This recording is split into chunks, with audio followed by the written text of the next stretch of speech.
झटका यह है कि कप्तान रोहित शर्मा कम से कम पहले टेस्ट मैच में नहीं है, अब दूसरे में भी उनकी अवेलेबिलिटी अभी पक्की नहीं है।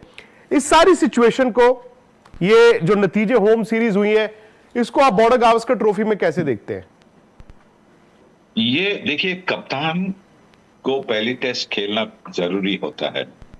अगर इंजर्ड हो गया तो बात अलग है, पर जब आपका जो लीडर है वो पहले बैटल में अगर अवेलेबल नहीं है तो फिर डेप्यूटी लीडर को लेना, डेप्यूटी लीडर पर जो प्रेशर बनता है वो अलग सा प्रेशर होता है। तो उसको फिर एक जिम्मेवारी लेना कप्तानी की, वो आसान नहीं होगा। तो मुझे पता नहीं, हम भी ये पढ़ते आए हैं कि पहली टेस्ट में नहीं खेलेंगे रोहित शर्मा, दूसरी टेस्ट में शायद आप कह रहे कि दूसरी टेस्ट में भी नहीं खेलेंगे।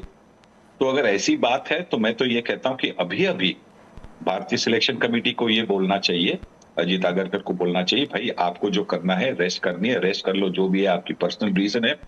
पर इस टूर के लिए अगर आप 2/3 मतलब आप मिस कर रहे हैं तो इस टूर के लिए आप सिर्फ प्लेयर के नाते जाइए, दूसरे टेस्ट तीसरे टेस्ट आपको जब चाहिए आप जाइए।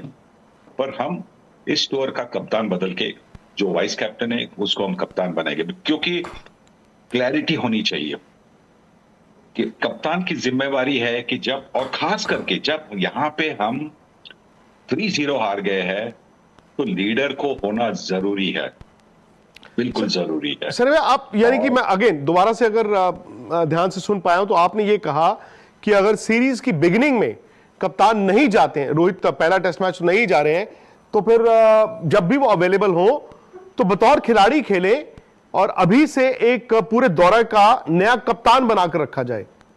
बिल्कुल सही, मैं यही कह रहा हूं, क्योंकि भारतीय क्रिकेट जो है वो सबसे इंपॉर्टेंट चीज है, सबसे इंपॉर्टेंट चीज भारतीय क्रिकेट है। और भारतीय क्रिकेट क्यों, अगर हम एक बात मैं कहूंगा कि अगर ये न्यूजीलैंड की सीरीज हम 3-0 से जीत जाते ना तो बात अलग थी जी, क्योंकि हम ये सीरीज 3-0 से हार गए, इसलिए पहले टेस्ट के लिए कप्तान की होने की जरूरत है। और आपका मानना है कि जो पहले में है वो सब में हो? पहले में जरूरत है, कप्तान की जरूरत है। कप्तान को टीम को झेलना होगा, अपने साथ लेना होगा। अगर कप्तान ही पहले टेस्ट के लिए है नहीं, कप्तान है नहीं, तो ये बेहतर है कि दूसरे किसी को और कप्तान बनाओ और उनकी जिम्मेवारी सिर्फ एज अ प्लेयर होने देना।